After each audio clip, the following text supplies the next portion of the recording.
일화, 여자 마음. 강민 씨, 세상에. 내가 만난 환자 중에 가장 큰 것 같아요. 처음엔 너무 놀란 나머지 무서웠어요. 오랫동안 본 적이 없었거든요. 하지만 이내 나도 모르게 감탄사와 웃음이 났어요. 이런 건 처음 봤죠. 미친 것 같았어요. 이야기 시작 전 구독과 좋아요 부탁드려요. 감사합니다. 힘찬 비뇨기과 51세 원장 김지영이라고 합니다. 저희 아버지께서 지으신 병원 이름입니다. 젊은 시절 저는 이 이름이 참 부끄러웠습니다. 아버지의 뒤를 이어 의사가 되었을 때 저는 다른 과를 선택하고 싶었죠. 소아과나 산부인과처럼 여의사가 환영받는 과를요. 비뇨기과를 선택한 순간부터 여자가 그런 일을 해서 되겠어? 라는 비아냥을 평생 감수해야 했습니다. 사실 저는 어릴 때부터 예쁘다는 말을 많이 들었습니다. 그 덕분에 수많은 남자들이 제게 다가왔지만 그저 저를 가볍게 여기거나 잡아뜨릴 대상으로 생각하는 남자들이 많았습니다.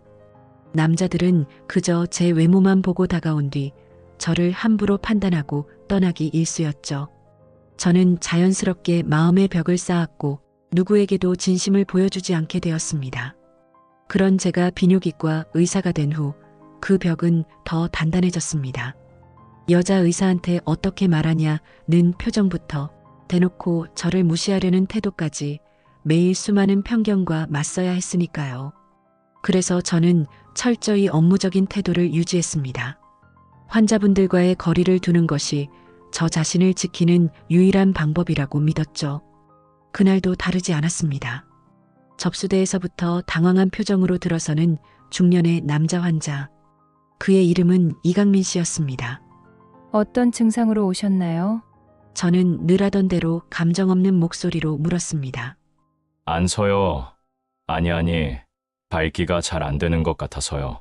겨우 말을 꺼낸 그의 모습은 평소 자신감이 넘쳤을 것 같은 그의 모습과는 거리가 멀었습니다. 저는 그가 스트레스성 발기부전이라는 것을 직감했습니다. 술부터 끊으세요. 단호한 조언을 던졌습니다. 그는 저를 웃기려는 듯 병원 이름을 언급했지만 저는 표정 하나 변하지 않았습니다. 병원 이름이 참 재미있네요. 힘찬 비뇨기과라니. 이미 수많은 남자들의 가벼운 접근에 지칠 대로 지쳐 있었기 때문이었죠. 네, 그렇게 지었습니다. 그는 그렇게 첫 번째 진료를 마치고 병원 문을 나섰습니다. 하지만 저는 그땐 몰랐습니다. 그날의 만남이 제 완벽한 철벽에 처음으로 금을 가게 할 줄은요. 그 남자가 다시 병원을 찾은 건 2주 뒤였습니다. 진료실 문이 열리고 들어서는 그의 손에 들린 것은 다름 아닌 고급 과일 바구니였습니다. 선생님, 이거 드세요. 익숙한 상황이었죠. 예전에도 그랬습니다. 죄송하지만 받을 수 없습니다. 저는 단호하게 말했습니다. 그런 태도를 보일 수밖에 없었던 제 아픈 과거가 떠올랐거든요. 수많은 남자들이 저를 예쁘니까 라는 이유로 가볍게 생각했고 작은 선물이나 친절로 저를 어떻게 해보려 했었죠. 그의 행동은 제게 또 다른 남자들의 가벼운 접근일 뿐이었습니다. 하지만 그는 멈추지 않았습니다. 그냥 감사 인사예요. 치료해 주셔서요. 그는 억지로라도 제 마음을 얻으려는 듯 보였습니다. 그 모습에 저는 지긋지긋해졌습니다. 환자분들께는 받지 않습니다. 더 이상 대화를 이어가고 싶지 않아 단칼에 잘라냈죠. 약은 어떠세요? 라는 제 질문에 시시한 대답을 이어갔습니다. 조금 나아진 것 같기도 하고. 사실 별로 나아지지 않은 듯 보였습니다. 그의 눈빛에는 여전히 자신을 과시하려는 듯한 불안함이 감돌았으니까요. 술은 끊으셨나요? 네, 거의요. 거의라는 그의 대답에 저는 미간을 찌푸렸습니다. 스스로의 건강에 대한 책임감조차 없는 듯한 그의 태도가 저의 직업적 윤리의식을 건드렸습니다. 거의가 아니라 완전히 끊으셔야 합니다. 그의 눈을 똑바로 쳐다보며 말했습니다. 그는 또다시 개인적인 질문을 던지며 제 마음의 벽을 허물려 했습니다. 선생님은 어떻게 이 일을 하게 되셨어요? 그건 중요하지 않습니다. 제게는 스스로를 지키기 위한 방어막과도 같은 것이었습니다. 제 과거를 그에게 설명해야 할 이유도 없었고 설명하고 싶지도 않았습니다. 커피라도 한 잔. 그는 마지막까지 저에게 말을 걸었지만 저는 단호하게 거절했습니다. 그가 병원 문을 나서고 저는 다시 혼자가 되었습니다. 문득 그의 표정이 떠올랐습니다. 무시당했다고 생각하며 자존심이 상한 듯한 표정이었죠. 그 감정이 저에게도 고스란히 전해졌습니다. 하지만 제겐 익숙한 일이었습니다. 그는 과연 다른 남자들과 같을까? 잠시 그의 모습이 머릿속에 맴돌았지만 저는 곧 고개를 저었습니다. 이 세상 모든 남자는 결국 똑같다는 결론을 내렸습니다. 그렇게 저는 다시 차가운 의사 김지영으로 돌아왔습니다. 하지만 다음 만남에서 모든 게 완전히 뒤바뀌는 일이 벌어졌습니다. 정말 상상도 못했던 일이었죠. 이강민 씨가 다시 병원을 찾은 건 한 달 뒤였습니다. 2주 후에 오라 했지만 그는 한 달이나 지나서야 나타났습니다. 그동안 그에게 무슨 일이 있었던 걸까요?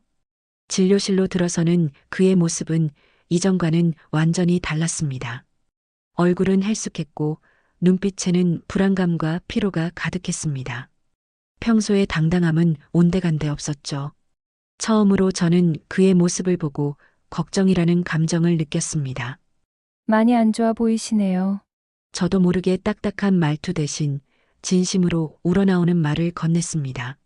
술 드셨죠? 저는 단번에 알아챘습니다. 그의 몸에서는 지독한 술 냄새가 났으니까요. 조금. 얼마나요? 어제 소주 2병 정도.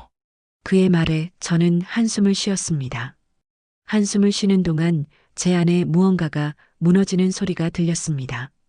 그에게 화가 났지만 그보다 더 큰 감정은 안타까움이었습니다. 그는 왜 치료에 대한 의지가 없는 걸까요? 왜 그러세요? 치료받으러 오셔놓고 왜 악화시키세요? 제 목소리는 처음으로 감정이 실려 있었습니다. 환자를 향한 걱정, 그리고 답답함. 그에게 화를 내는 제 모습에 저 역시 놀랐습니다. 죄송해요. 그가 정말 미안하다는 표정으로 말했습니다. 그 순간 저는 그가 다른 남자들과는 다르다는 걸 깨달았습니다. 평소 남자들은 제게 사과하는 법이 없었거든요.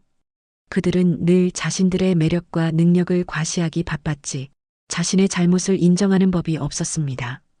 하지만 그는 진심으로 미안해하는 것 같았습니다. 그 모습에 저는 저도 모르게 부드러운 목소리로 그에게 말을 걸었습니다. 사업하시느라 스트레스가 많으시겠지만 이런 식으로는 안 됩니다. 그리고 예상치 못한 그의 고백이 이어졌습니다. 제가 평생 여자들 앞에서 자신 있게 살아왔는데 선생님 앞에서는 그게 전혀 통하지 않아서요. 저는 순간 멍해졌습니다. 그런 이유로 술을 마셨다고요? 저는 처음으로 그의 마음을 들여다보게 되었습니다. 저는 그런 분들 많이 봤어요.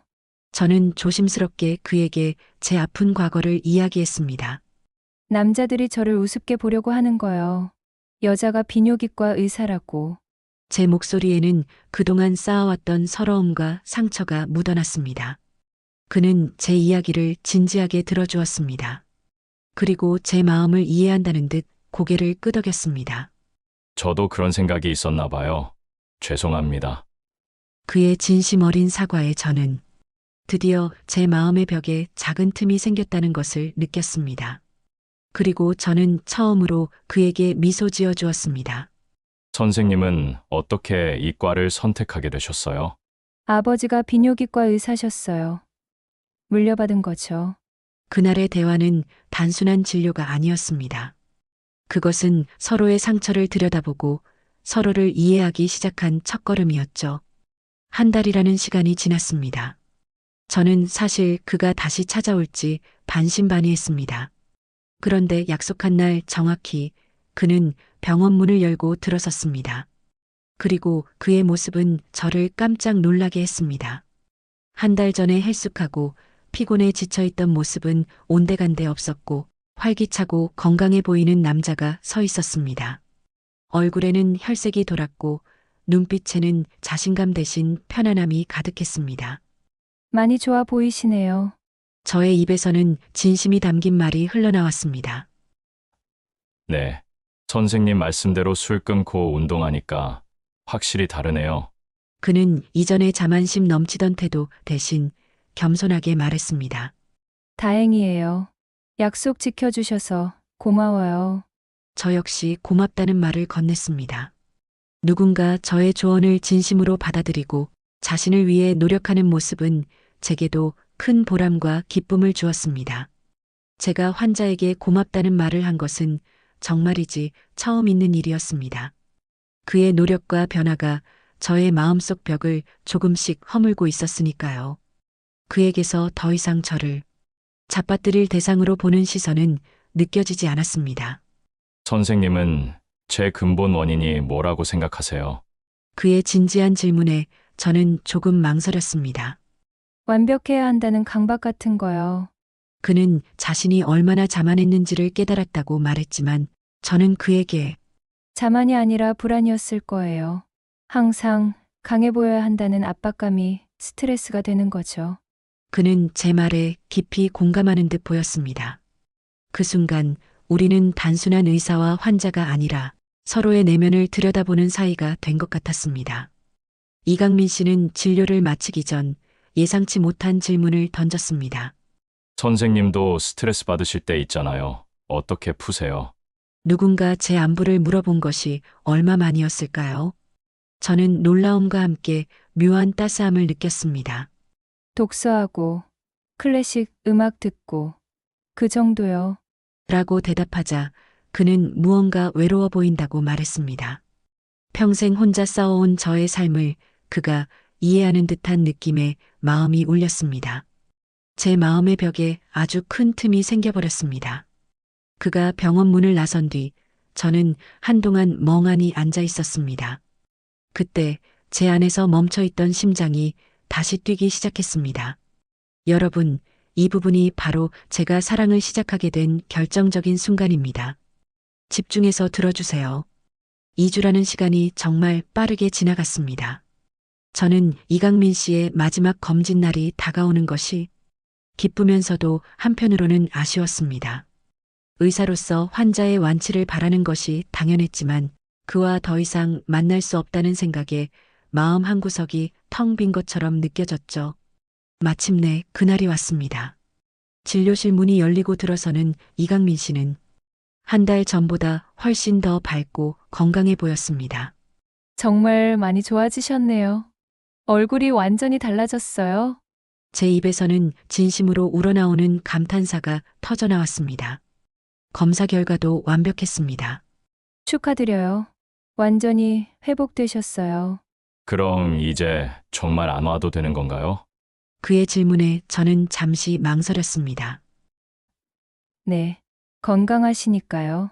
원칙에 맞는 대답이었지만 제 마음은 그가 다시 오지 않았으면 하는 바람과는 정반대였습니다. 선생님 덕분에 몸만 건강해진 게 아니라 마음도 건강해진 것 같아요. 그의 진심 어린 말에 저는 감동했습니다. 그는 제가 그동안 쌓아왔던 벽을 무너뜨리고 잊고 지냈던 따뜻한 감정을 일깨워 주었습니다. 선생님, 네. 솔직히 말해도 될까요? 그의 목소리가 조심스러워졌습니다. 그리고 이어진 그의 말은 제 심장을 멈추게 했습니다. 저 선생님이 좋아졌어요. 환자로서가 아니라 한 사람으로서요. 저는 놀라움과 혼란 속에서 아무 말도 할 수 없었습니다. 평생 환자와 사적인 관계를 맺지 않겠다는 저의 철칙이 송두리째 흔들리는 순간이었죠. 그런 말씀은 이라며 말을 흐렸습니다. 수많은 남자들의 가벼운 고백을 들어왔지만 그의 말은 달랐습니다. 그의 눈빛에는 진심이 담겨 있었고 그동안 그가 보여준 노력과 변화가 그의 고백에 무게를 더했습니다. 하지만 제 마음속에는 동시에 두려움이 밀려왔습니다. 이 남자를 믿어도 될까? 또다시 상처받게 되는 건 아닐까? 제 과거의 아픔이 생생하게 되살아났습니다. 저는 정말 환자분들과는 알아요. 선생님 원칙이잖아요. 그리고 저는 평생 혼자 살아왔어요. 남자를 믿어본 적이 없거든요. 그는 제 말을 묵묵히 들어주었습니다. 그 순간 저는 그에게서 어떤 압박이나 잡아뜨리려는 의도가 아닌 진정한 이해와 배려를 느꼈습니다. 그가 저에게 물었습니다. 저도 그런 남자였나요? 저는 솔직하게 대답했습니다. 처음엔 그랬어요. 지금은요. 저는 그의 눈을 똑바로 바라보며 말했습니다. 지금은 다르세요. 그의 표정에서 희망을 읽었습니다. 그는 저에게 시간을 달라고 부탁했습니다. 한 달 후에 다시 오세요. 정기 검진이라고 생각하고요. 저는 그에게 한 달이라는 시간을 주었습니다. 이강민 씨가 병원 문을 나선 후 한 달이라는 시간은 제게 1년처럼 길게 느껴졌습니다. 그가 정말로 다시 찾아올까? 저는 그의 마음을 확인하고 싶었지만 동시에 두려웠습니다. 제가 지금까지 쌓아온 단단한 벽을 허물어뜨릴 용기가 저에게 있을까? 그 한 달 동안 저는 제 자신을 돌아보는 시간을 가졌습니다. 왜 저는 그에게 마음을 열기 시작했을까? 단순히 그의 변화 때문만은 아니었습니다. 그는 제가 평생 들어보지 못했던 진심 어린 말들을 건넸습니다.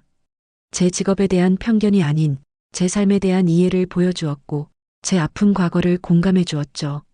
수많은 남자들이 제게 예쁘다고만 말했을 때 그는 저의 내면을 들여다보았습니다. 저는 그동안 의사로서만 살아왔던 제 삶에 대해 깊이 생각했습니다. 늘 완벽해야 한다는 강박, 남자들보다 더 뛰어나야 한다는 압박감 속에서 저는 저 자신을 잃어가고 있었습니다. 마침내 약속했던 한 달이 지나고 그가 병원 문을 열고 들어섰습니다. 그의 손에는 과일 바구니 대신 조그만 책 한 권이 들려 있었습니다. 여성 작가의 수필집이었죠. 그는 그 책을 제게 건네며 선물이 아니라 추천이에요. 읽어보시면 좋을 것 같아서요. 라고 말했습니다. 저는 그의 세심한 배려에 감동했고 처음으로 그의 선물을 받았습니다. 그의 눈빛은 여전히 진지했고 저를 존경하는 듯한 빛이 담겨 있었습니다. 한 달 동안 어떻게 지내셨어요? 많이 생각했어요. 선생님 말씀도 그렇고 제 자신에 대해서도요. 그의 대답에 저는 미소 지었습니다. 달라지셨어요. 확실히요. 그는 희망적인 눈빛으로 저를 바라보았고 저는 그에게 제 마음속 깊은 곳에 숨겨두었던 두려움을 털어놓았습니다. 하지만 여전히 무서워요. 다시 상처받을까 봐요. 그의 대답은 제 두려움을 녹여주었습니다. 저도 무서워요. 선생님 같은 여자를 잃을까 봐요. 그는 저와 함께하고 싶다는 진심을 보여주었습니다. 저는 제 평생의 원칙과 두려움 사이에서 갈등했습니다. 천천히 해보면 안 될까요? 조심스럽게 건넨 그의 제안에 저는 한참을 생각했습니다. 그리고 마침내 용기를 내어 대답했습니다. 좋아요. 한번 해보죠. 그 순간 저는 새로운 사랑에 대한 희망을 품게 되었습니다. 그의 제안대로 우리는 정말 천천히 서로에게 다가갔습니다. 친구라는 이름으로 매주 한 번씩 만나 커피를 마시고 함께 산책을 했습니다.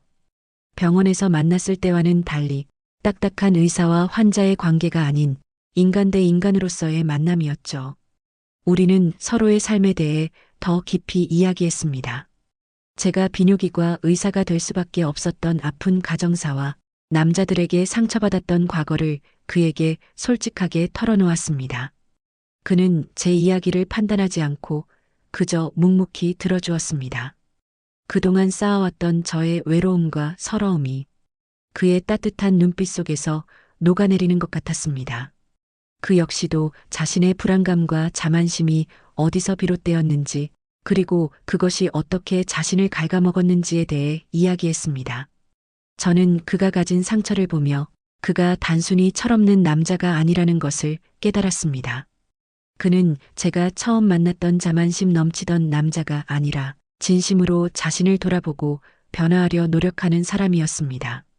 그렇게 6개월이 지났습니다. 우리는 더 이상 어색하지 않았고 서로의 눈빛만 봐도 마음을 읽을 수 있었습니다. 그리고 어느 날 밤 제 마음속의 마지막 벽이 완전히 허물어지는 순간이 찾아왔습니다. 조용한 펜션에서 밤바다를 바라보며 이야기를 나누던 중 그가 제 허리를 감싸 안았습니다. 그의 품은 따뜻했고 그의 눈빛은 흔들림 없이 저를 향해 있었습니다. 강민 씨, 내가 만난 남자 중에 가장 큰 것 같아요. 그의 품에 안겨 감탄하듯 속삭였습니다. 그가 제게 준 사랑의 크기, 그리고 그 사랑이 제게 준 치유의 힘이 너무나도 컸다는 의미였죠. 그는 제 말에 조용히 미소 지으며 답했습니다. 지영 씨, 그의 목소리는 20대보다도 더 뜨겁고 강렬했습니다. 제 마음속의 상처는 더 이상 아프지 않았습니다. 밤마다 저를 괴롭히던 불안감도 사라졌습니다. 그의 품에 안겨 있으니 세상이 다 제 것 같았습니다. 그날 아침 햇살이 창문 너머로 비추었습니다.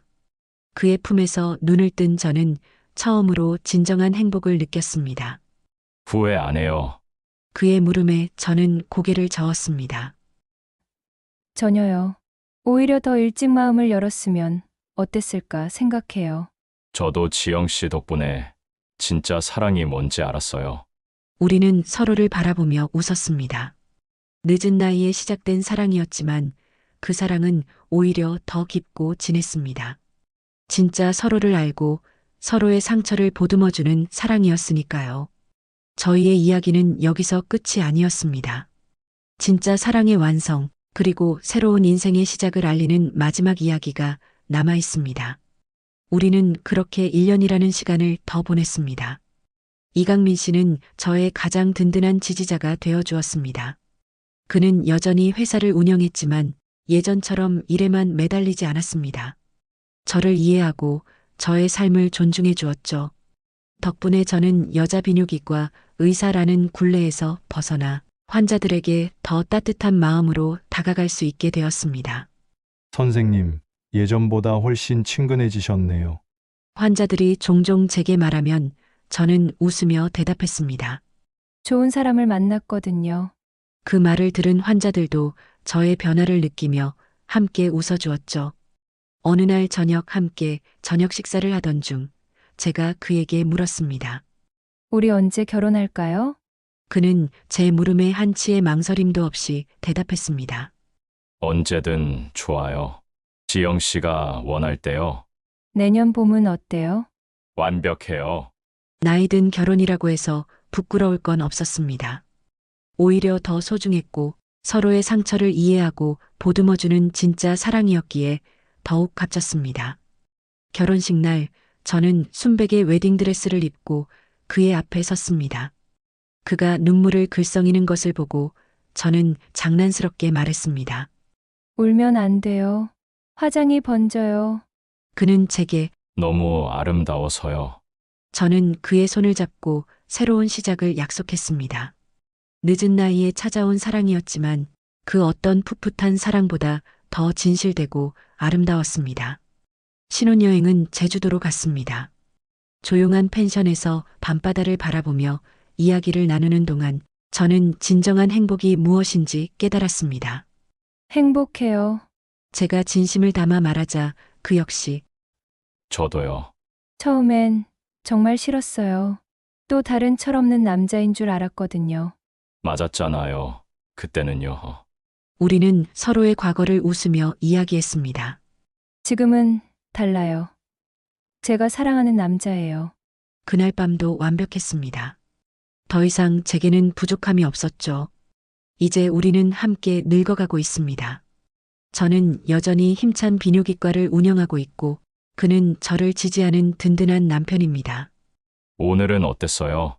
그가 퇴근한 저에게 다정하게 물으면 저는 웃으며 답합니다. 당신 같은 환자가 또 왔어요. 처음엔 건방져 보였는데 이야기해보니 외로운 사람이더라고요. 잘 치료해 주세요. 당연하죠. 당신이 변한 것처럼 그분도 변할 수 있을 거예요. 그는 제 말에 진심으로 공감하며 미소 지었습니다. 우리는 서로를 바라보며 웃었습니다. 만약 제가 그때 그를 외면했더라면 어땠을까요? 아마 평생 혼자 외롭게 살았을지도 모릅니다. 51세에 시작된 사랑이지만 하나도 늦지 않았습니다. 오히려 더 깊고 진했죠. 이 이야기가 여러분에게도 희망이 되었으면 좋겠습니다. 진정한 사랑에는 나이가 없다는 것을 제가 증명했으니까요. 이화 남자 마음. 강민 씨. 내가 만난 환자 중에 가장 큰 것 같아요. 그녀가 나를 바라보며 감탄하듯 속삭였습니다. 58세라는 나이가 믿어지지 않는다는 듯이요. 지영 씨, 제가 그녀의 허리를 감싸 안으며 답했습니다. 20대보다도 더 뜨겁고 강렬했죠. 밤마다 지나치게 예의 바르게 고개만 숙이던 저의 똘똘이가 자신감을 찾았습니다. 하지만 이 모든 기적은 몇 달 전 내가 남자로서 이제 끝이구나. 절망했던 그 굴욕적인 밤에서 시작됐습니다. 저는 이강민입니다. 건설회사를 운영하고 있고 솔직히 말하면 여자들 사이에서 꽤 인기가 있었어요. 키 183에 어깨도 넓고 무엇보다 입담이 좋거든요. 이혼 후 만난 여성들은 대부분 제 매력에 빠져들었습니다. 강민 씨, 정말 매력적이에요. 이런 남자 처음 만나봐요. 그런 말들을 들으며 살아왔어요. 자신감이 넘쳤죠. 그런데 그날 밤 모든 게 무너졌습니다. 몸이 말을 듣지 않았어요. 머리로는 원하는데 정작 중요한 부분이 반응하지 않았습니다. 괜찮아요. 스트레스 때문일 거예요. 그녀가 위로했지만 창피했어요. 제가 아는 제 모습이 아니었거든요. 회사 일이 힘들긴 했습니다. 요즘 건설업계가 어려워서 매일 스트레스를 받고 있었어요. 잠도 제대로 못 자고 술도 늘었고요. 그래도 이런 일이 생길 줄은 몰랐습니다. 다음 날 아침에도 마찬가지였어요. 예전엔 아침마다 빳빳하게 서 있었는데 이제는 똘똘이가 예의 바르게 인사만 하고 있어요. 거울을 보니 늙은 남자가 서 있더라고요. 이게 나인가? 인터넷을 검색해 봤어요. 발기부전, 스트레스성 장애, 남성 갱년기. 무서운 단어들이 쏟아졌습니다. 며칠을 고민했어요. 병원에 가야 하나 말아야 하나. 제 자존심이 허락하지 않았거든요. 그런데 증상이 계속되니까 불안해졌습니다. 비뇨기과에 가야겠다. 결심을 내렸어요. 동네에 있는 작은 병원을 찾았습니다. 큰 병원은 너무 부담스러웠거든요. 혹시 아는 사람이라도 만날까봐 걱정됐어요. 힘찬 비뇨기과라는 간판이 보였습니다. 2층에 있는 조그만 병원이었어요. 계단을 올라가면서도 떨렸어요. 58년을 살면서 비뇨기과는 처음이었거든요. 접수를 하고 대기실에 앉았습니다. 다행히 환자가 별로 없었어요. 간호사가 제 이름을 불렀고 진료실 문을 열고 들어갔는데 어서 오세요. 목소리가 여자였습니다. 깜짝 놀랐어요. 책상 뒤에 앉아 있는 사람은 분명 여자였습니다. 50대쯤 되어 보이는데 동안이었어요. 단정하고 지적인 인상이었죠. 앉으세요. 그녀가 말했습니다.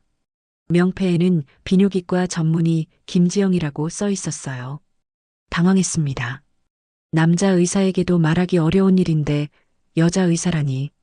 그것도 꽤 예쁜 여자 의사였어요. 어떤 증상으로 오셨나요? 차가운 목소리였습니다. 전혀 웃지 않았어요. 제가 평소 여성들 앞에서 보이던 여유는 온데간데 없었습니다. 그게 말이 나오지 않았어요. 이런 제 모습이 너무 낯설었습니다. 항상 자신있게 말하던 제가 여자 앞에서 이렇게 당황하다니. 그날이 제 인생에서 가장 굴욕적인 하루의 시작이었습니다. 그녀는 컴퓨터 화면만 보고 있었습니다. 저를 쳐다보지도 않았어요. 마치 기계와 대화하는 것 같았죠. 구체적으로 말씀해 주세요. 냉정한 어조였습니다. 전혀 감정이 섞이지 않았어요. 저는 평소 같으면 농담부터 했을 겁니다. 예쁜 선생님 앞에서 어떻게 말해요? 이런 식으로요. 그런데 그녀 앞에서는 그런 말이 나오지 않았어요. 안 서요. 아니. 발기가 잘 안 되는 것 같아서요. 겨우 말했습니다. 얼굴이 화끈거렸어요. 언제부터인가요? 한 달 정도 됐어요. 스트레스는 어떤가요? 회사 일이 좀 힘들긴 해요. 질문과 대답이 기계적이었습니다. 그녀는 여전히 모니터만 보고 있었어요. 저를 한 번도 제대로 쳐다보지 않았죠. 아침 발기는 어떠세요? 그것도 없어요. 흡연이나 음주는 담배는 안 피우고 술은 좀 마시는 편이에요. 얼마나요? 하루에 소주 반 병 정도? 처음으로 그녀가 저를 쳐다봤습니다. 하지만 그 시선이 차갑더라고요. 술부터 끊으세요. 단호했습니다. 그런데 선생님, 제가 말을 꺼내려 하자 그녀가 손을 들었어요. 지금 침대로 가서 검사 받으시겠어요? 검사라는 말에 당황했습니다. 뭘 하는 검사인가요? 전립선 검사입니다. 그제야 현실이 와닿았어요. 여자 의사가 제 그곳을 만진다고? 꼭 해야 하나요? 정확한 진단을 위해서는 필요합니다. 망설였습니다. 이런 상황은 상상도 못했거든요. 다른 방법은 없나요? 혈액 검사부터 해보고 필요하면 나중에 하겠습니다. 다행이라고 생각했어요. 혈액을 뽑고 나서 다시 진료실로 들어갔어요. 그동안 그녀는 한 번도 웃지 않았어요. 완전히 업무적이었죠. 약 드시고 2주 후에 오세요. 네, 그런데 선생님, 네. 병원 이름이 참 재미있네요. 힘찬 미녀기과라니. 살짝 웃으며 말했습니다. 평소 제 매력 중 하나가 이런 유머였거든요. 그런데 그녀는 표정 하나 변하지 않았어요. 네, 그렇게 지었습니다. 끝이었습니다. 더 이상 대화가 이어지지 않았어요. 평생 여자 앞에서 이렇게 무력해 본 적이 없었어요. 제 유머가 전혀 통하지 않았죠. 나가면서 생각했습니다. 저 여자는 도대체 뭐지? 접수대에서 수납을 하는데 간호사가 말했어요. 원장님은 늘 저러세요. 환자분들과는 선을 확실히 그으시거든요. 아, 그런가요? 네. 여자가 비뇨기과 의사라고 오해하는 분들이 많아서 더 조심하시는 것 같아요. 그제야 이해가 됐습니다. 저 같은 남자들이 많았겠구나 싶었어요. 하지만 묘하게 기분이 나빴습니다. 제 매력이 통하지 않는다는 게 자존심 상했거든요. 집에 돌아가면서 생각했어요. 다음엔 다르게 접근해 봐야겠다. 하지만 그때는 몰랐습니다. 그녀가 얼마나 단단한 벽을 쌓고 살아왔는지를요. 그리고 그 벽을 허물기 위해서는 제가 완전히 달라져야 한다는 것도 몰랐죠. 약을 먹기 시작했지만 별로 나아지지 않았어요. 오히려 더 신경이 쓰였죠. 회사에서도 집중이 안 됐습니다. 자꾸 그 차가운 여의사가 생각났거든요. 사장님, 괜찮으세요? 비서가 걱정스럽게 물었어요. 아, 괜찮아. 하지만 전혀 괜찮지 않았습니다. 제 자존심이 상했거든요. 평소 같으면 벌써 여자를 사로잡았을 텐데 이번엔 달랐어요. 김지영이라는 여자는 제 매력에 전혀 반응하지 않았죠. 2주가 지나 다시 병원에 갔습니다. 이번엔 작전을 바꿔봤어요. 고급 과일 바구니를 들고 갔죠. 평소 여자들이 좋아하던 방법이었어요. 선생님, 이거 드세요. 과일 바구니를 내밀었습니다. 죄송하지만 받을 수 없습니다. 단호했어요. 그냥 감사 인사예요. 치료해 주셔서요. 환자분들께는 받지 않습니다.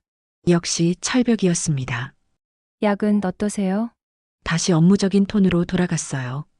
조금 나아진 것 같기도 하고. 사실 별로 나아지지 않았습니다. 오히려 스트레스가 더 쌓였죠. 술은 끊으셨나요? 네. 거의요. 거짓말이었어요. 오히려 더 마셨거든요. 그녀가 저를 똑바로 쳐다봤습니다. 그 시선이 날카로웠어요. 거의가 아니라 완전히 끊으셔야 합니다. 알겠습니다. 운동은 하세요? 회사 일이 바빠서. 시간을 만드세요. 규칙적인 운동이 필요합니다. 명령조였어요. 전혀 부드럽지 않았죠. 그런데 이상했어요. 다른 여자였다면 벌써 실증이 났을 텐데 이 여자는 더 궁금해졌거든요. 선생님은 어떻게 이 일을 하게 되셨어요? 개인적인 질문을 해봤어요. 그건 중요하지 않습니다. 또 차단당했습니다. 커피라도 한 잔. 말씀드렸잖아요. 환자분과는 사적인 만남을 갖지 않는다고요. 이번에도 거절당했어요. 나가면서 화가 났습니다. 제 인생에서 이렇게 무시당한 적이 없었거든요. 그날 밤 술을 많이 마셨어요. 친구들과 만나서 푸념했죠. 야, 요즘 여자들이 다 그래. 까칠해. 맞아. 옛날 여자들이 나왔어. 친구들이 맞장구 쳤지만 기분이 나아지지 않았어요. 집에 돌아와서도 계속 생각났습니다. 김지영의 차가운 눈빛이요. 도대체 저 여자는 뭐길래? 다음 날 아침에도 여전히 문제는 해결되지 않았어요. 오히려 더 심해진 것 같았죠. 스트레스 때문인지 몸도 더 안 좋아졌어요. 이런 식으로는 안 되겠다. 생각을 바꿔봤습니다. 지금까지의 방법은 완전히 실패했거든요. 그런데 그때는 몰랐어요. 제가 지금까지 만난 여자들과 김지영이 완전히 다르다는 걸요. 그리고 그 차이를 이해하기 위해서는 제가 먼저 변해야 한다는 것도 몰랐죠. 하지만 한 가지는 확실했어요. 포기할 수 없다는 거였습니다. 처음으로 제 매력이 통하지 않는 여자를 만났고 그게 오히려 더 궁금하게 만들었거든요. 3주째 되던 날 몸이 정말 안 좋아졌어요. 술을 끊지 못한 탓인지 아랫배가 묵직하고 소변도 시원하지 않았죠. 제가 그 병원 문을 열고 들어갔을 때 그녀의 첫마디는 제 예상을 완전히 뒤엎었어요. 병원에 갔을 때 얼굴이 많이 상해 있었나 봐요. 많이 안 좋아 보이시네요. 김지영 의사가 처음으로 제 얼굴을 제대로 쳐다봤어요. 그 시선에 걱정이 섞여 있었죠. 네, 좀 그래요. 술 드셨죠? 단번에 알아챘어요. 조금. 얼마나요? 어제 소주 2병 정도. 한숨을 쉬었어요. 제가 아니라 그녀가요. 왜 그러세요? 치료받으러 오셔놓고 왜 악화시키세요? 처음으로 감정이 섞인 목소리였어요. 화가 나 있었죠. 죄송해요. 정말 미안했어요. 그런데 왜 미안한지 모르겠더라고요. 사업하시느라 스트레스가 많으시겠지만 이런 식으로는 안 됩니다. 그녀의 목소리가 조금 부드러워졌어요. 선생님 말씀이 맞아요. 제가 너무 무책임했네요. 무슨 일이세요? 이렇게까지 마실 일이 있나요? 개인적인 질문이었어요. 처음이었죠. 사실은 망설였어요. 하지만 그녀의 눈빛이 진심으로 걱정하는 것 같았거든요. 제가 평생 여자들 앞에서 자신 있게 살아왔는데 선생님 앞에서는 그게 전혀 통하지 않아서요. 솔직하게 말했어요. 그게 스트레스가 되신다고요? 네, 처음 겪는 일이라서요. 잠깐 침묵이 흘렀어요. 저는 그런 분들 많이 봤어요. 네, 남자들이 저를 우습게 보려고 하는 거요. 여자가 비뇨기과 의사라고. 그녀의 목소리에 쓴웃음이 섞였어요. 아, 그런 일이 많으셨나요? 의대 다닐 때부터 지금까지 계속이에요. 여자가 남자 거기를 만져도 되나? 이런 말들. 그래서 그렇게 딱딱하게 대하시는 거군요. 네. 안 그러면 오해하시거든요. 처음으로 그녀의 마음을 엿본 것 같았어요. 저도 그런 생각이 있었나 봐요. 죄송합니다. 이제야 솔직해지시네요. 살짝 웃었어요. 정말 조금이었지만 웃었죠. 선생님은 어떻게 이과를 선택하게 되셨어요? 아버지가 비뇨기과 의사셨어요. 물려받은 거죠. 아, 그렇구나. 남자 의사였다면 편견 없이 인정받으셨을 텐데. 그런 것도 있어요. 하지만 이제는 익숙해졌어요. 그녀가 고개를 들어 저를 똑바로 봤어요. 환자분도 이제는 치료에만 집중하세요. 다른 생각 말고요. 네, 정말 죄송했어요. 사과할 일은 아니에요. 다만 건강해지세요. 그날 처방을 받으면서 생각했어요. 제가 얼마나 편견에 사로잡혀 있었는지를요. 그녀는 단순히 까칠한 여자가 아니었어요. 편견과 싸우며 살아온 전문가였죠. 술 정말 끊으세요. 약속하세요. 나가기 전에 당부했어요. 네, 약속드려요. 운동도 하시고요. 네, 그날 집에 가서 술을 모두 버렸어요. 그리고 헬스장 등록을 했죠. 무엇보다 제 자신을 돌아봤어요. 지금까지 얼마나 자만했는지를요. 김지영에 대한 마음도 달라졌어요.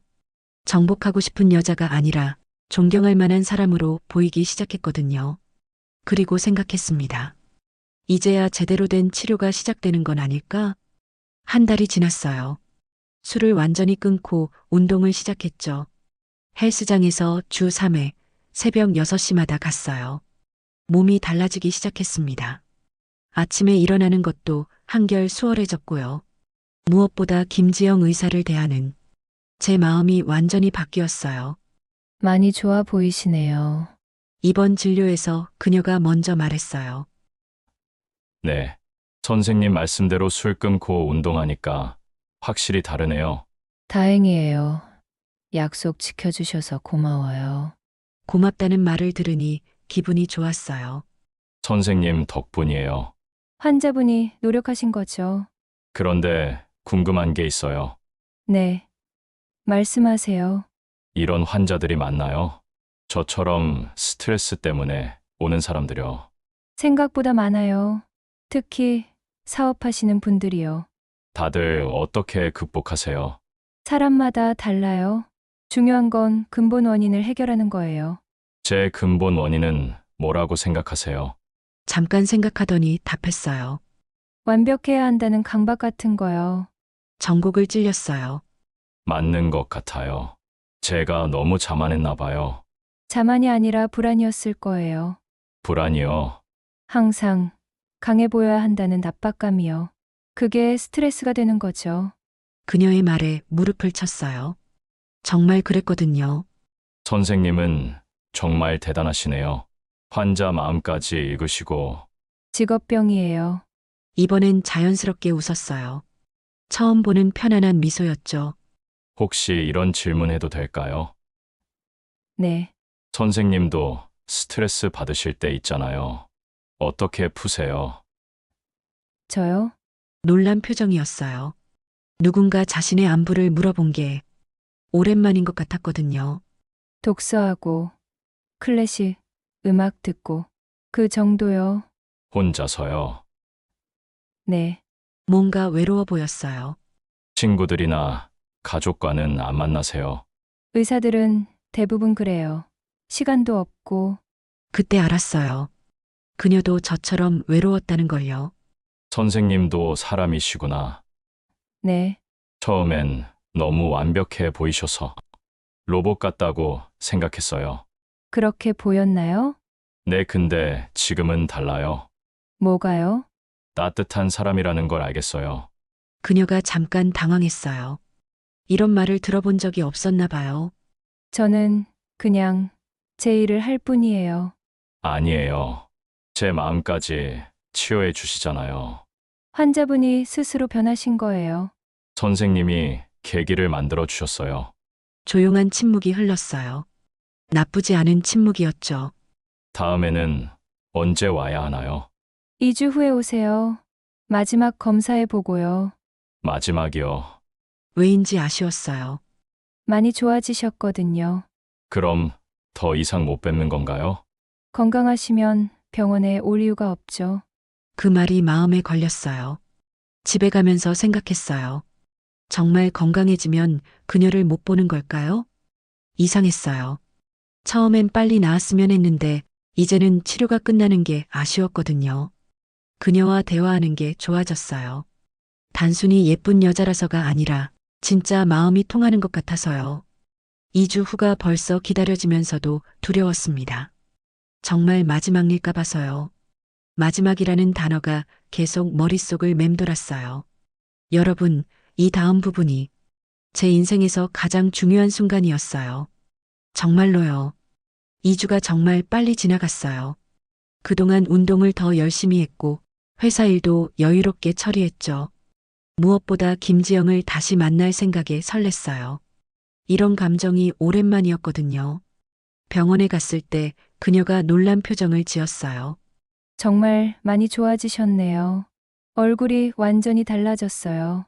감사해요. 선생님 덕분이에요. 검사 결과도 좋았어요. 모든 수치가 정상이었죠. 축하드려요. 완전히 회복되셨어요.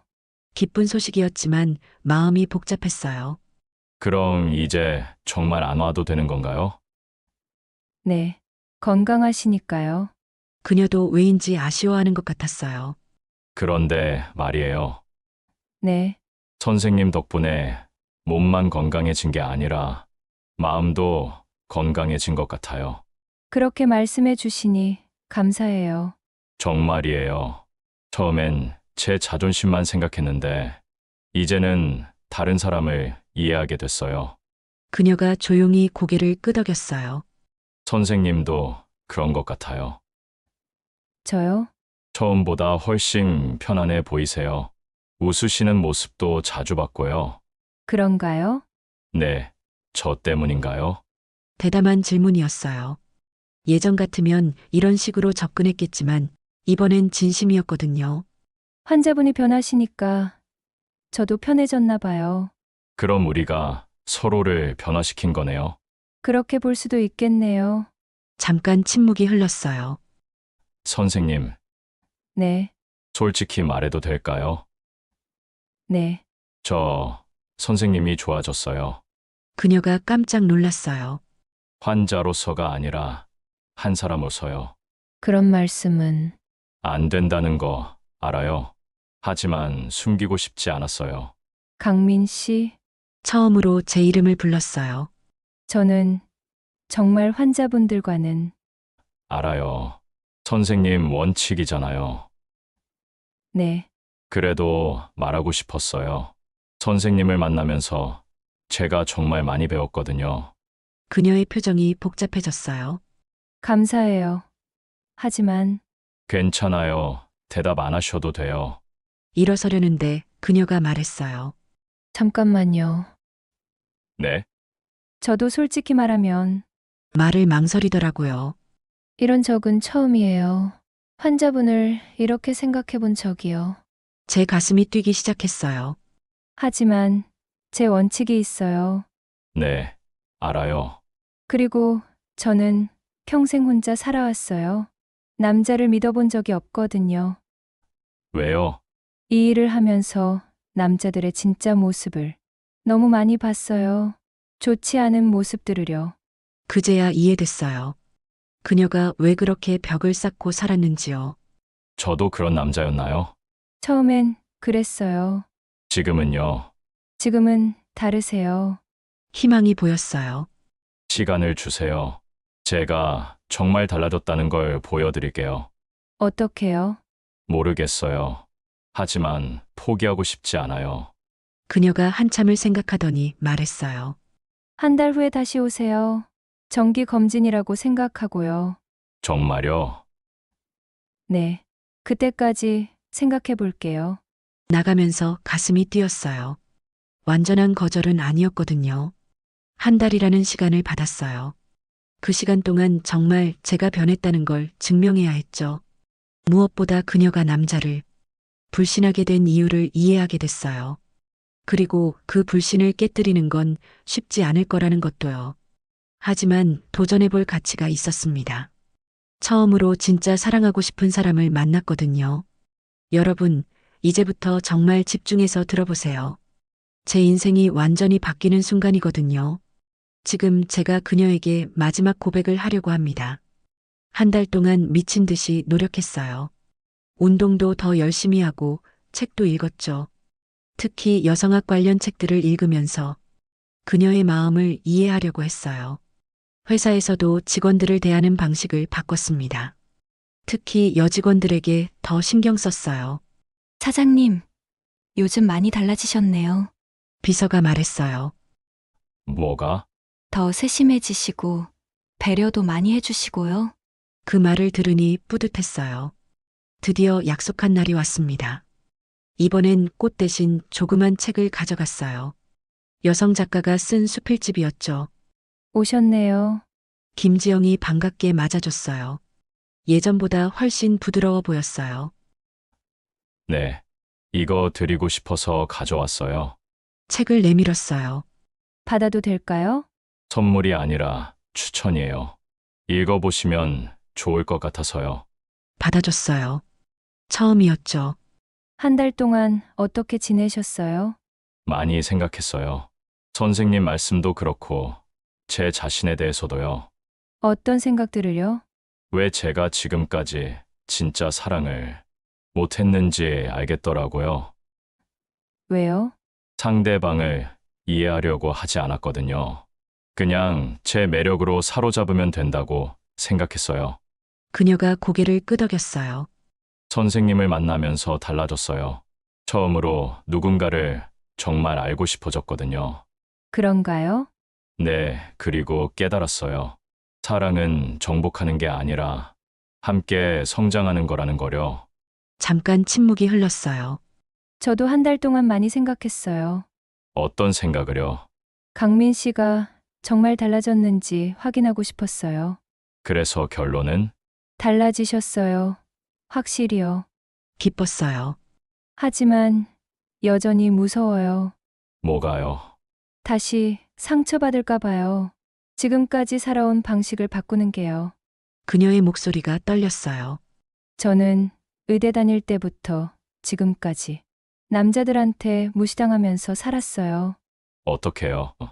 여자가 그런 일을 해서 되겠어? 결혼은 언제 해? 애는 언제 낳을 거야? 그런 말들. 목소리에 상처가 묻어 있었어요. 그래서 더 완벽해야 한다고 생각했어요. 남자들보다 더 뛰어나야 인정받는다고요. 얼마나 힘드셨을까요? 혼자 사는 게 편했어요. 누구에게도 기대하지 않고 실망하지도 않고요. 지금도 그렇게 생각하세요. 아니요. 강민 씨를 만나면서 생각이 바뀌었어요. 어떻게요? 남자도 변할 수 있다는 걸 봤거든요. 희망이 보였어요. 그럼 저에게 기회를 주시겠어요? 무서워요. 저도 무서워요. 뭐가요? 선생님 같은 여자를 잃을까 봐요. 제가 부족할까 봐서요. 서로를 바라봤어요. 처음으로 진짜 마음을 주고받는 것 같았죠. 천천히 해보면 안 될까요? 제가 조심스럽게 물었어요. 어떻게요? 우선 친구부터요. 서로를 더 알아가면서요. 친구요? 네. 부담 없이 커피도 마시고 산책도 하고요. 한참을 생각하더니 말했어요. 좋아요. 한번 해보죠. 그 순간 가슴이 터질 것 같았어요. 정말요? 네, 하지만 조건이 있어요. 뭐든지요. 정말 천천히 해요. 제가 마음을 여는데 시간이 필요하거든요. 물론이죠. 그날 병원을 나오면서 하늘이 다르게 보였어요. 처음으로 진짜 사랑에 대한 희망을 품게 됐거든요. 그리고 그날 밤 오랜만에 몸이 제대로 반응했어요. 마음이 치유되니까 몸도 따라오더라고요. 6개월이 지났어요. 김지영과 저는 정말 천천히 다가갔습니다. 매주 한 번씩 만나서 커피를 마시고 산책을 했어요. 때로는 책 이야기를 하고 때로는 각자의 상처에 대해 이야기했죠. 그러던 어느 날 밤이었어요. 강민 씨. 내가 만난 환자 중에 가장 큰 것 같아요. 그녀가 나를 바라보며 감탄하듯 속삭였습니다. 58세라는 나이가 믿어지지 않는다는 듯이요. 지영 씨, 제가 그녀의 허리를 감싸 안으며 답했습니다. 20대보다도 더 뜨겁고 강렬했죠. 밤마다 지나치게 예의 바르게 고개만 숙이던 저의 똘똘이가 자신감을 찾았습니다. 그녀를 품에 안고 있으니 세상이 다 제 것 같았어요. 진정한 사랑이 얼마나 큰 치유의 힘을 갖고 있는지를 깨달았어요. 그날 아침 창문 너머로 햇살이 비쳤어요. 지영이 제 품에서 웃고 있었죠. 후회 안 해요. 제가 물었어요. 전혀요. 오히려 더 일찍 마음을 열었으면 어땠을까 생각해요. 저도 더 일찍 철들었으면 좋았을 텐데요. 아니에요. 지금이 딱 좋아요. 그녀가 제 가슴에 얼굴을 묻었어요. 강민 씨 덕분에 남자를 믿는 법을 배웠어요. 저도 지영 씨 덕분에 진짜 사랑이 뭔지 알았어요. 우리는 서로를 바라보며 웃었어요. 그 후 1년이 더 지났습니다. 지영이는 여전히 힘찬 비뇨기과를 운영하고 있어요. 저는 회사를 좀 더 여유롭게 경영하면서 그녀를 자주 보러 가요.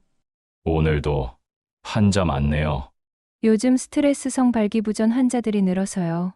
당신 같은 분들이요. 그럼 제 경험담을 들려드릴까요? 좋은 생각이에요. 지영이도 예전보다 훨씬 밝아졌어요. 환자들을 대할 때도 더 따뜻해졌죠. 선생님, 예전보다 훨씬 친근해지셨네요. 환자들이 종종 말해요. 좋은 사람을 만났거든요. 지영이 대답하면 환자들이 웃어요. 어느 날 지영이 물었어요. 우리 언제 결혼할까요? 언제든 좋아요. 지영 씨가 원할 때요. 내년 봄은 어때요? 완벽해요. 나이든 결혼이라고 해서 부끄러울 건 없었어요. 오히려 더 소중했죠. 진짜 서로를 알고 하는 결혼이었거든요. 결혼식 날 지영이 웨딩드레스를 입고 나타났을 때 눈물이 났어요. 울면 안 돼요. 화장이 번져요. 너무 아름다워서요. 저도 당신이 멋있어요. 우리는 서로의 손을 잡고 새로운 시작을 약속했어요. 신혼여행은 제주도로 갔어요. 조용한 펜션에서 바다를 보며 이야기했죠. 행복해요. 지영이 말했어요. 저도요. 처음엔 정말 싫었어요. 또 다른 철없는 남자인 줄 알았거든요. 맞았잖아요. 그때는요. 지금은 달라요. 제가 사랑하는 남자예요. 그날 밤도 완벽했어요. 더 이상 부족함이 없었죠. 지금 우리는 함께 늙어가고 있어요. 지영은 여전히 의사이고 저는 그녀를 지지하는 남편이에요. 사장님, 정말 좋아 보이세요. 회사 직원들이 말해요. 좋은 사람과 함께하면 이렇게 되는 거야. 부러워요. 너희들도 진짜 사랑을 만나길 바란다. 오늘도 지영이 진료를 마치고 집에 왔어요. 오늘은 어땠어요? 당신 같은 환자가 또 왔어요. 그래요. 네. 처음엔 건방져 보였는데 이야기해보니 외로운 사람이더라고요. 잘 치료해 주세요. 당연하죠. 당신이 변한 것처럼 그분도 변할 수 있을 거예요. 우리는 서로를 바라보며 웃었어요. 58세에 시작된 사랑이지만 하나도 늦지 않았어요. 오히려 더 깊고 진했죠. 여러분도 절대 포기하지 마세요. 진정한 사랑에는 나이가 없다는 걸 제가 증명했거든요. 언제든 새로운 시작이 가능해요. 이강민 씨와 김지영 씨의 이야기 어떠셨나요? 서로 다른 상처를 가진 두 사람이 만나 이렇게 아름다운 사랑을 완성해냈어요. 강민 씨는 자신의 매력만 믿고 살았던 과거를 버리고 진정한 배려를 배웠고 지영 씨는 평생 쌓아온 벽을 허물고 다시 사랑할 용기를 냈죠. 혹시 이 영상을 보고 계신 분 중에도 나이 때문에, 과거의 상처 때문에 사랑을 포기하고 계신 분들이 있으신가요? 기억하세요.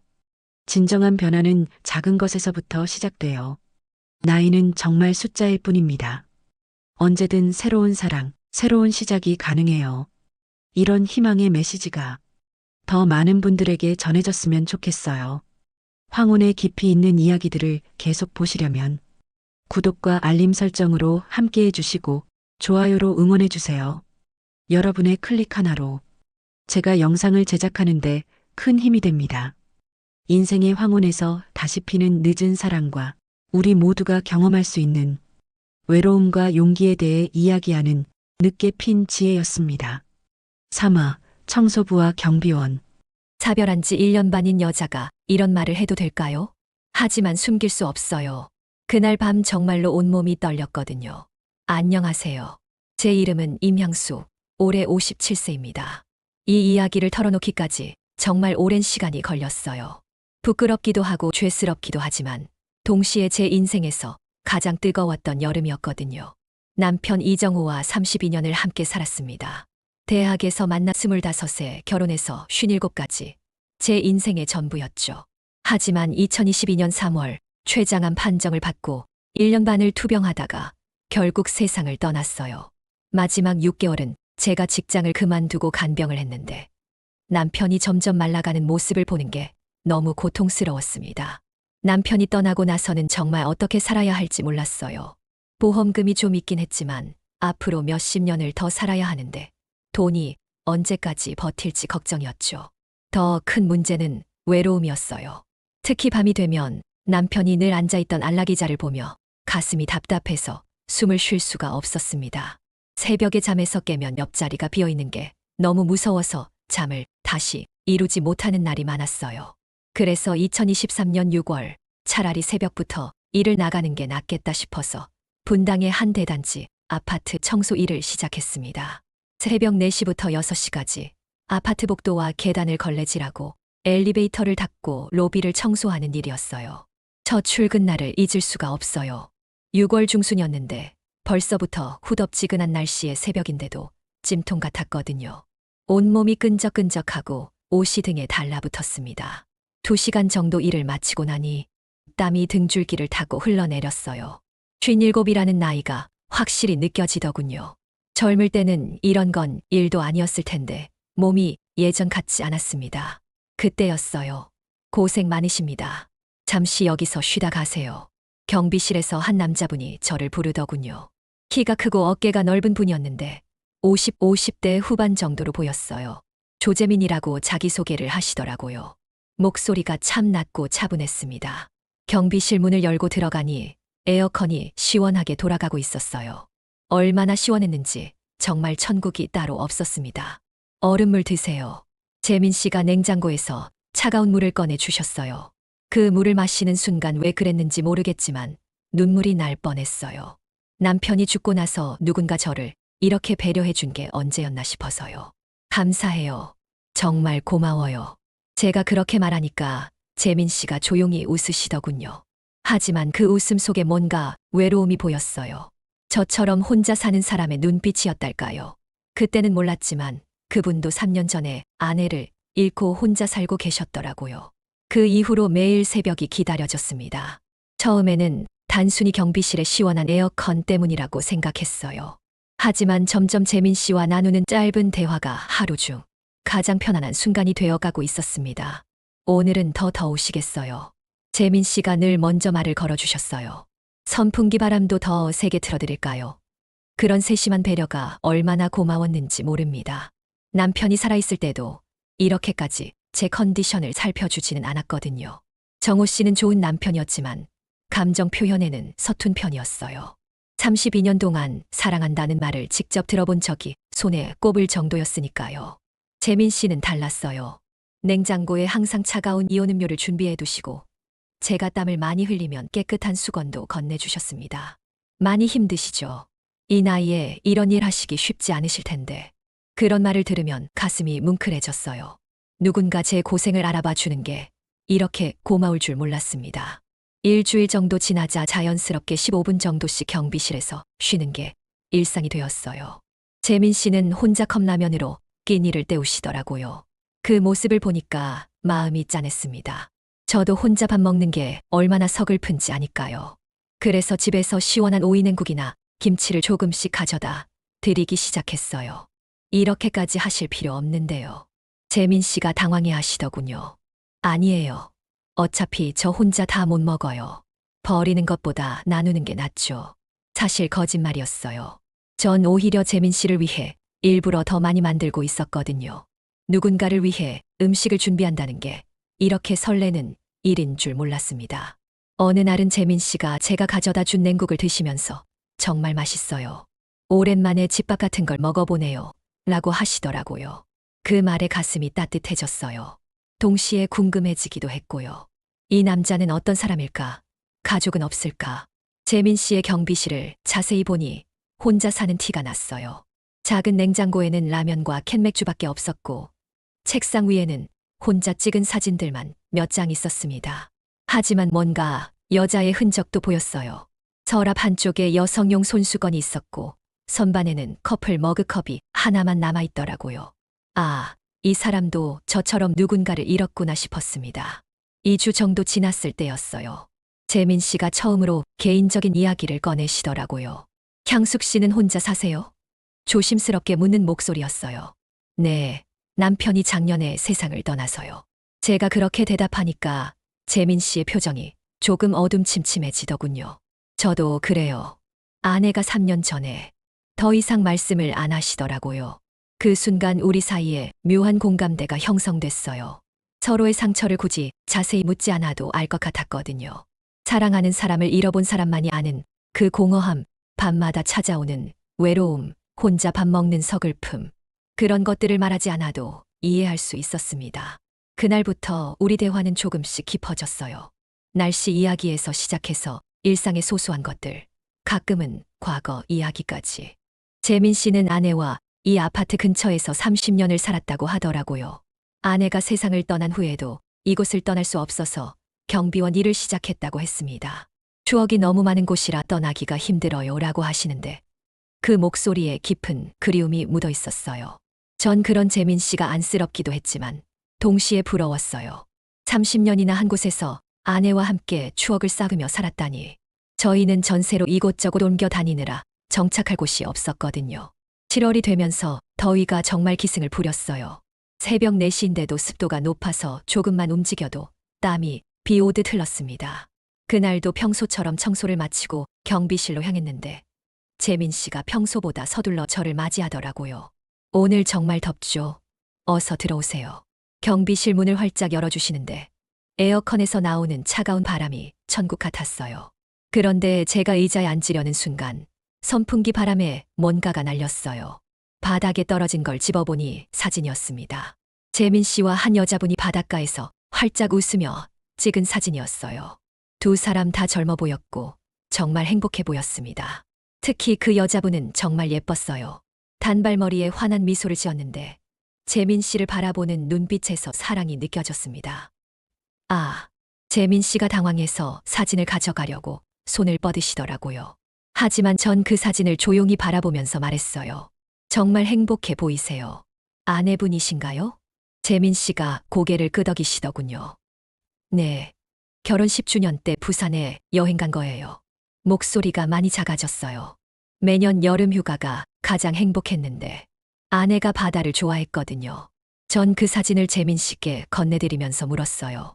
많이 그리우시죠? 재민 씨의 눈에 눈물이 맺히는 게 보였습니다.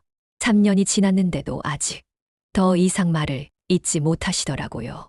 그때 제 마음도 확 무너졌어요. 저도 남편과의 추억이 떠올랐거든요. 정호 씨와 마지막으로 여행 간 게 언제였나 생각해보니 정확히 기억도 안 났어요. 정호 씨가 아프기 전 몇 년은 저희도 서로에게 무관심했던 것 같아요. 부부라는 이름으로 함께 살았지만 진짜 소통은 없었달까요? 저도 그래요. 제가 조용히 말했습니다. 남편과 32년을 살았는데 정작 마지막 몇 년은 진짜 대화를 한 적이 없는 것 같아요. 병원 이야기, 약 이야기, 그런 것들만. 재민 씨가 저를 바라보시더라고요. 힘드셨겠어요. 간경 생활이. 네, 정말 힘들었어요. 특히 마지막 6개월은. 제가 직장도 그만두고 24시간 돌봤는데 점점 말라가는 남편을 보는 게 너무 고통스러웠거든요. 그렇게 말하니까 눈물이 나려고 했어요. 그동안 누구에게도 털어놓지 못했던 마음이었거든요. 정호 씨가 아플 때는 강해야 한다고 생각했고 정호 씨가 죽고 나서는 슬퍼할 시간조차 없이 장례 치르고 살기를 찾느라 바빴어요. 재민 씨가 조심스럽게 제 손에 찬 물컵을 채워주시더라고요. 많이 외로우시죠? 네. 특히 밤에 혼자 있으면 너무 무서워요. 갑자기 숨이 막힐 것 같고. 그래서 이 일을 시작한 것도 있어요. 새벽에 일어나 있으면 그런 생각을 덜 하게 되거든요. 저도 그래요. 재민 씨의 목소리가 떨렸어요. 아내가 죽고 나서 밤 근무를 신청했어요. 집에 혼자 있으면 자꾸 아내 목소리가 들리는 것 같아서 미칠 것 같더라고요. 우리는 그날 처음으로 서로의 진짜 마음을 털어놓았어요. 사랑하는 사람을 잃어본 사람만이 알 수 있는 그 절망감, 혼자 남겨진다는 두려움, 밤마다 찾아오는 외로움. 그런 것들을 말하지 않아도 서로 이해할 수 있었습니다. 향숙 씨가 오시기 전에는 정말 하루하루가 지옥 같았어요. 재민 씨가 솔직하게 말씀하시더라고요. 그런데 요즘은 새벽이 기다려져요.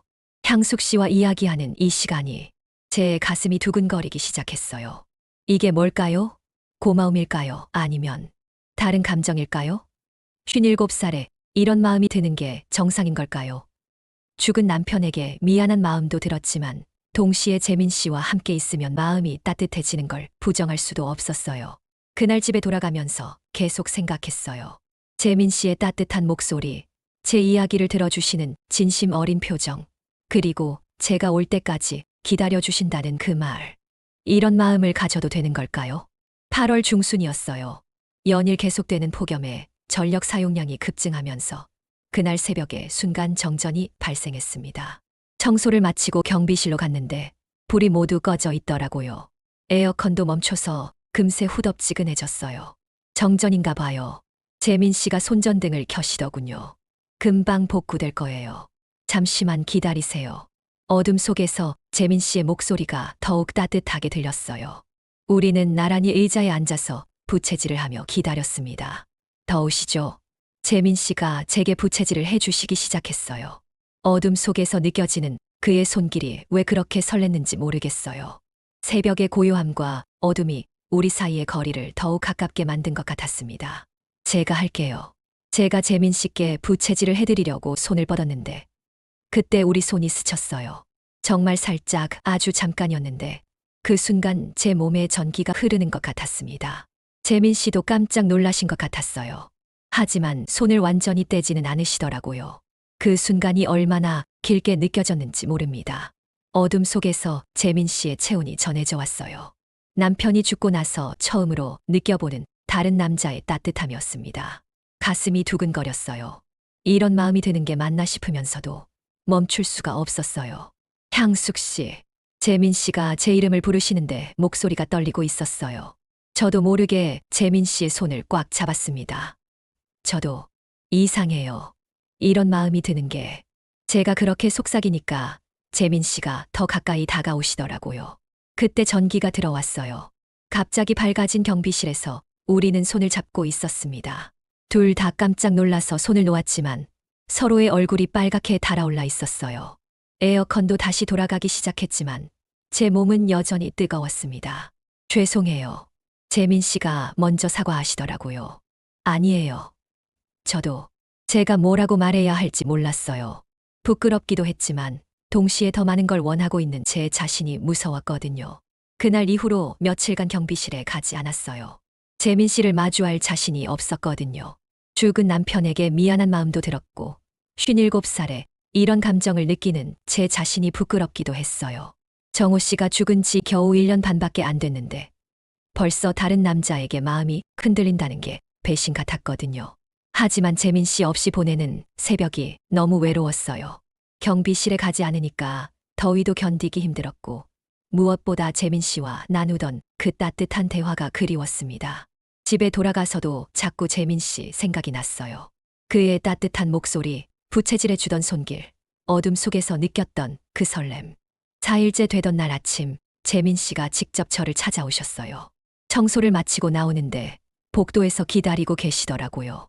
향숙 씨, 무슨 일 있으신 건 아니죠? 걱정스러운 표정으로 물으시는데 그 진심 어린 걱정에 제 마음이 또 흔들렸어요. 아니에요. 그냥 제가 머뭇거리니까 재민 씨가 말씀하시더라고요. 제가 실수했나요? 그날 일 때문에 부담스러우시다면. 아니에요. 제가 너무 크게 소리쳤나 봐요. 재민 씨가 깜짝 놀라시더라고요. 저도 이상한 거예요. 제가 솔직하게 말했어요. 재민 씨 생각이 자꾸 나요. 그런데 그러면 안 될 것 같아서. 재민 씨가 제 손을 조심스럽게 잡으시더라고요. 저도 같은 마음이에요. 향숙 씨가 안 오시니까 새벽이 다시 지옥 같았어요. 그날 우리는 경비실에서 진짜 속마음을 털어놓았어요.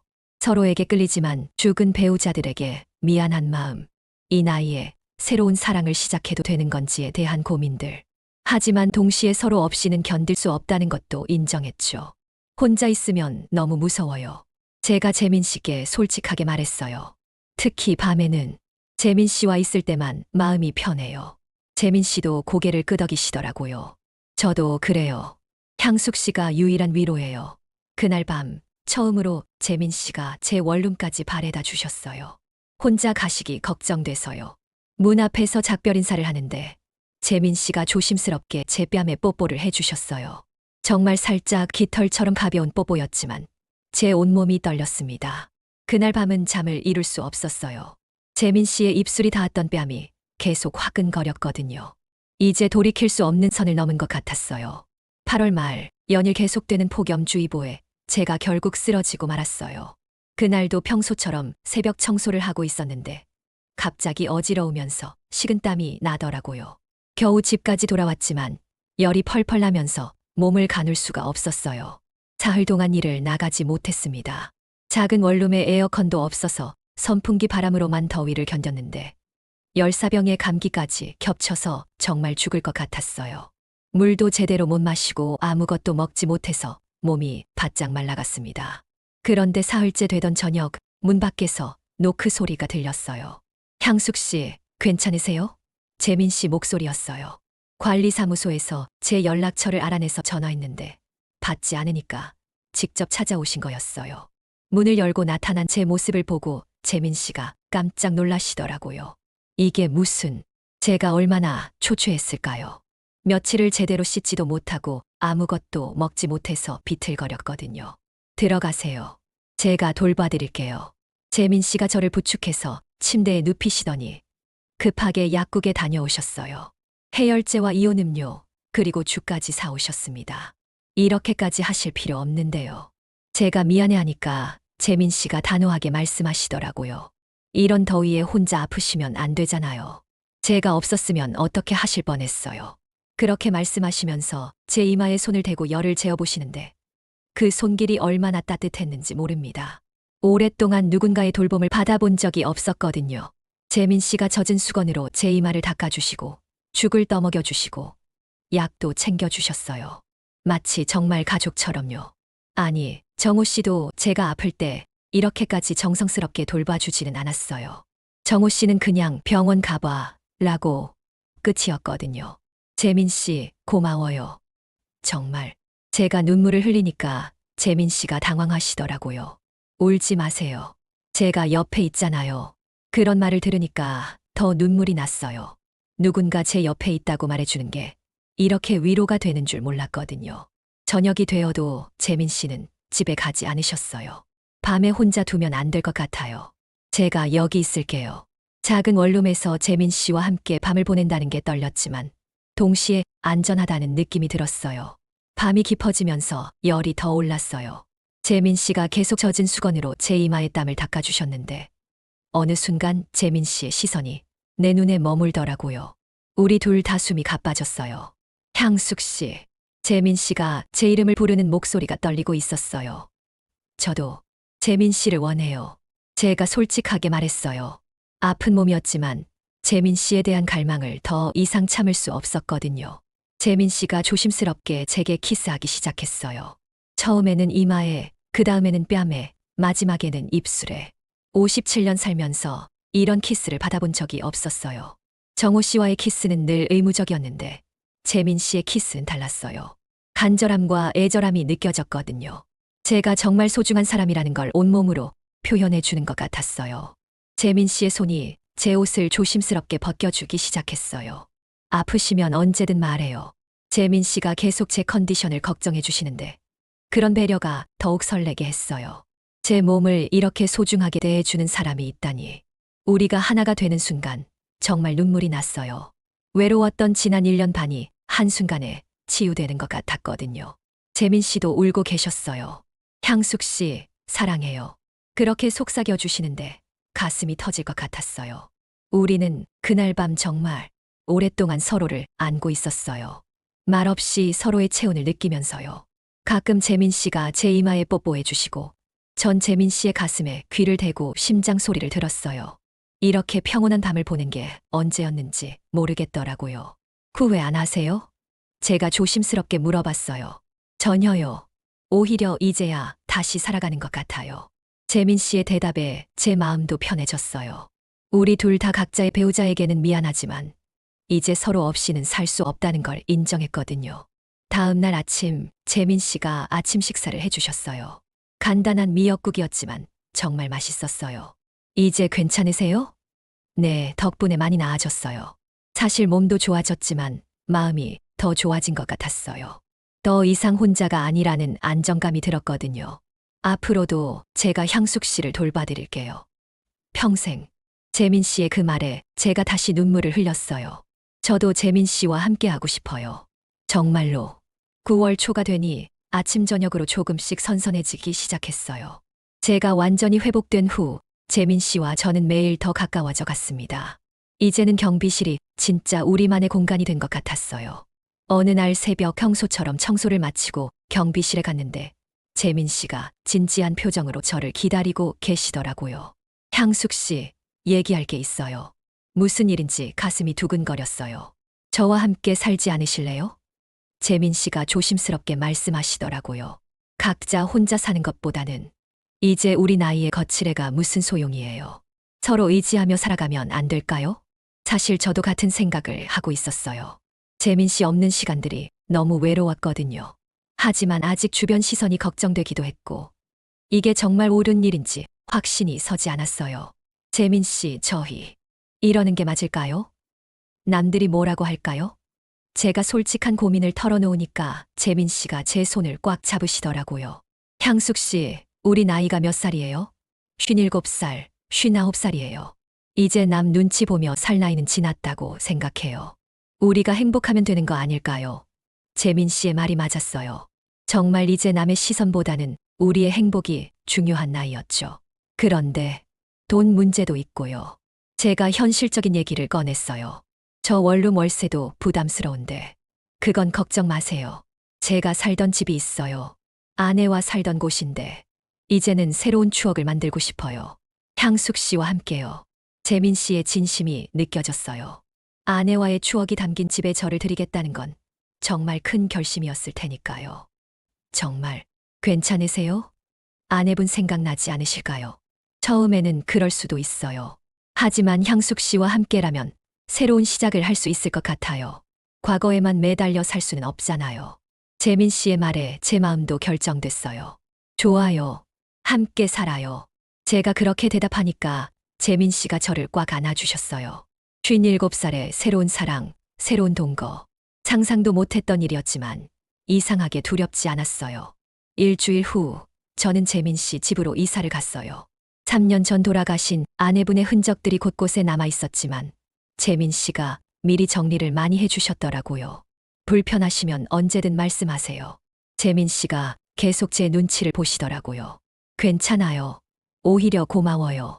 이렇게 좋은 집에서 함께 살 수 있게 되어서 정말 좋은 집이었어요. 넓은 거실에 침실도 2개였고 작은 정원도 있었죠. 제가 살던 원룸과는 비교할 수 없었어요. 첫날 밤이 가장 어색했어요. 같은 침실을 쓸지 따로 쓸지 정하지 못해서 둘 다 머뭇거리고 있었거든요. 결국 재민 씨가 먼저 말씀하셨어요. 향숙 씨가 편한 대로 하세요. 전 어디서든 괜찮아요. 함께 있어요. 제가 용기를 내서 말했어요. 이제 혼자 자는 건 무서워요. 그날 밤 재민 씨와 함께 잠자리에 누워서 정말 오랜만에 편안하게 잠들 수 있었어요. 누군가 옆에 있다는 것만으로도 이렇게 안전할 수 있다니. 요즘 우리는 정말 부부 같은 일상을 보내고 있어요. 재민 씨는 여전히 야간 경비 일을 하시고 전 새벽 청소 일을 해요. 이제는 같은 집에서 출근하니까 더욱 자연스러워졌죠. 퇴근 후에는 함께 장도 보고 요리도 하고 TV도 봐요. 가끔 죽은 남편 생각이 날 때도 있어요. 그럴 때면 미안해, 정우 씨. 하지만 난 더 이상 혼자 살 수 없어. 이제 새로운 사랑과 함께 살게. 그렇게 마음속으로 인사하고 나면 죄책감도 많이 줄어들어요. 가장 큰 변화는 웃음이 돌아온 거예요. 재민 씨와 함께 있으면 자꾸 웃게 되더라고요. 이 나이에도 설레고 행복할 수 있다는 게 신기해요. 향숙 씨와 함께 있으니까 다시 살아가는 것 같아요. 재민 씨가 그런 말씀을 하실 때마다 제 마음도 따뜻해져요. 이 이야기를 들으시는 분들 중에도 저처럼 홀로 남겨져서 외로움을 겪고 계신 분들이 많을 거예요. 특히 중년 이후에 배우자를 잃으신 분들이라면 제 마음을 이해하실 거라고 생각해요. 사회에서는 나이 들어서 새로운 사랑을 시작하는 걸 좋지 않게 보는 시선도 있지만 저는 감히 말씀드리고 싶어요. 사랑에는 나이가 없다고요. 물론 쉬운 결정은 아니었어요. 죽은 남편에 대한 미안함, 주변의 시선, 현실적인 문제들. 많은 고민이 있었죠. 하지만 결국 선택한 건 제 행복이었어요. 재민 씨와 함께하는 지금이 지난 몇 년 중 가장 행복한 시간이거든요. 혹시 저와 비슷한 상황에 계신 분들께 용기를 드리고 싶어서 이 이야기를 하게 됐어요. 나이는 정말 숫자일 뿐이에요. 중요한 건 지금 우리가 행복한지, 서로를 아끼고 있는지, 그런 거라고 생각해요.